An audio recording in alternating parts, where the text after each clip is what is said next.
Before I get into the David Eby Homes for the People announcement, let me just say that after watching this video, you will never have to worry about housing affordability in your life. And how I'm going to do that is I'm going to share a simple story about one of my favorite clients who just took a book and followed step by step what it said to do in that book, and he's now a millionaire. I'm going to share that story at the end of this video, so stick around. But before I do that, make sure to smash that subscribe button, turn on the like, and tell me what you think about housing affordability.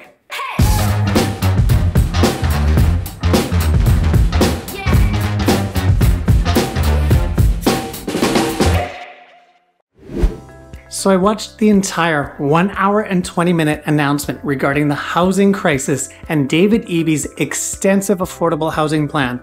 And man, let me tell you, I just wish I had that hour and 20 minutes back. Now, I'm going to provide a link right at the bottom of the comments to that YouTube video so you can watch it all for yourself and see if you agree on what I believe the few points that he made will do to the housing affordability. I've been a realtor for 18 years. Before that, I didn't know much about housing, other than my parents owned houses all my known life. They did rent at one point, but they became owners fairly early on in life. We bought and sold houses all throughout my life, and it's just something I've always known to be. You're not alone if you're a homeowner. As a matter of fact, 67% of Canadians own their own home. So this housing affordability thing it's never been affordable. People would love to say that all of these things that David Eby talks about are going to make it more affordable. And yes, maybe they're going to be adding some supply in the situation, and that might help make the market more affordable.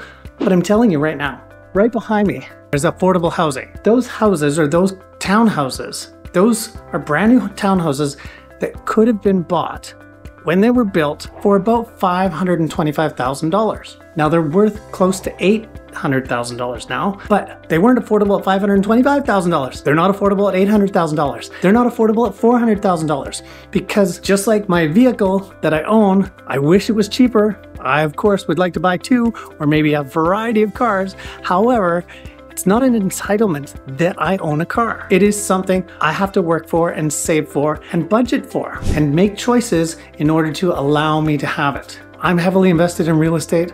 Obviously, I make a living from real estate. I'd love to say that on the horizon, there's some affordability coming down the road. Just don't see it happening. So again, my opinions are going to cause some controversy.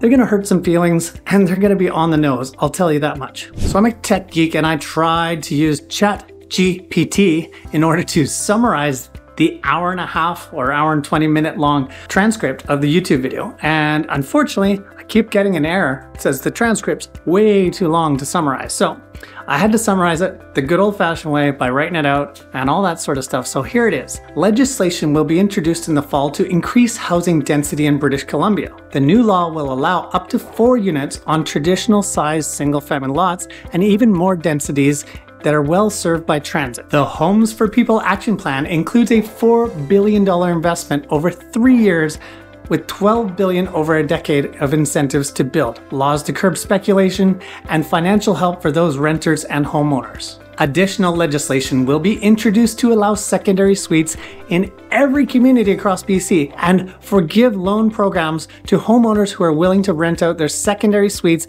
at below market value. A flipping tax will be implemented to discourage speculation. Enforcement of short-term rental rules will be beefed up and the permit process will be streamlined. The plan aims to reduce homelessness, and 3,900 supportive housing units and 240 complex care spaces will be provided.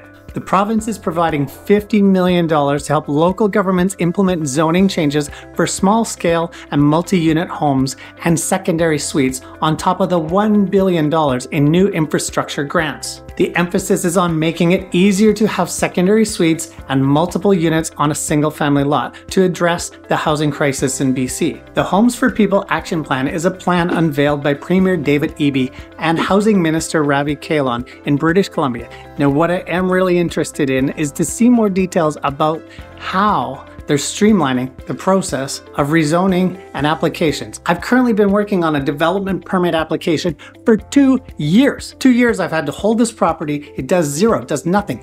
It is zoned for townhomes just like this. I'm not much of a developer. As a matter of fact, this will be my first multifamily development. And I can tell you, 2 years has cost me slightly over $100,000 to hold this property, and that just adds to the cost of the development. So again, cry me a river. I know I'm not gonna, connect with everyone on that, but these are big things for developers. Streamlined process would be fantastic if it works. They've promised us, and even in Langford, where I'm standing right now, there's been a streamlined process that the current council just took it all apart. They fired everyone that was helping with the streamlined process. It's just brutal. Like, it's just changing everything. So while these words of this 1 hour and 20-minute presentation sure hit on all the notes, and they sure are all of those paraphrases, like when you're interviewing a hockey player and he gets off the ice and he's all sweaty and he's like, well, you guys are doing really good out there, and can you tell me it's making the difference? And of course the guy goes, well, I think everyone's firing all cylinders, and they're giving 110% out there, and everyone's just doing their job, and they're kicking butt, So 110% makes a big difference. It's like just all filler words. It's all filibustering as far as I can tell. Actions are what's gonna actually help this, and let me tell you, I don't know that there's going to be many actions. Again, over 5 years, we've got people coming to this province and people coming to this country in the droves. 1 million people last year. 1 million people migrated to Canada. How does Canada stack up on G20 home ownership? I'll tell you, of the G20 countries, Canada is 5th on home ownership percentage, only behind Netherlands, Italy, Spain, Russia, and Singapore. So how do you like that? Anyway, if you want to comment below, tell me what your thoughts are on this plan. Tell me if you think it's going to make a difference. Is it going to make your house more affordable? I don't think so. And if you already own a house, making other houses more affordable just means they're devaluing yours. So if you're like 67% of Canadians, I'd be worried about this more than I'd be happy that it's going to happen. Thanks for enduring my take on David Eby's Homes for the People. And as promised, here's that story about one of my favorite clients. He was a young man, maybe 20, 22, and he'd just read the book Rich Dad, Poor Dad and thought he should buy a condo. But not just any condo, it had to be a rentable condo. Great. So I found him an entry-level rentable condo. I think it was right around $200,000. And yes, 200 and change still exists in Greater Victoria. You could probably find a condo for $270,000, $280,000. I believe they still exist here and there. Now, he lived there for about a year with his roommate, and his roommate paid the majority of the mortgage because he had the privilege of living with this client of mine. So after about a year of living there, he calls me up and he says, Chris, it's time for me to buy a house. I said, right on, let's go find you a house. But not just any house. He bought a house with 2 suites in it. So meaning main living area where he and his then girlfriend, who's now his wife and mother of several children, they could live in this 3-bedroom upper. They had a 1-bedroom suite and a bachelor suite that they could rent out. So fast forward another year, he lives in this house and he goes, Chris, I should buy another condo. That first one served me so well, I should buy another one. I said, great idea. So we went out and we shopped for another entry-level condo that he bought in Langford. It was brand new almost, and I think at that time it was about $225,000, and it was rentable. And he put tenants in there. Now fast forward a few more years, and of course I see him out and about, and I ask him how he's doing, if he ever wants to buy more real estate, or if he wants to sell his real estate. Of course, he doesn't want to sell his real estate. That's silly. Obviously, I love buying and selling real estate for people, but what I really, really, really love is when somebody buys real estate and they hold that real estate, because once they own a second piece of real estate, they can actually make some headway in the market. They can actually get ahead. How you become a millionaire in real estate was super simple, and it was explained to me in 2005 by one of my mentors. He said, Chris, it's pretty simple.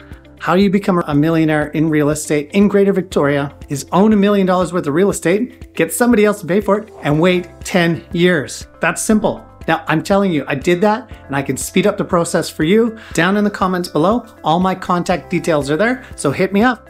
I can set you up. I can teach you how to buy homes without any money down. I can teach you how to take that money that you first invest in a home and take it actually out of the home within about a year of living in the home, so you can go buy your second home. And I can teach you how to take the money out of both of those 2 homes and go buy a 3rd home. It's all just simply pick up the phone and give me a call, and I'll teach you how to do it.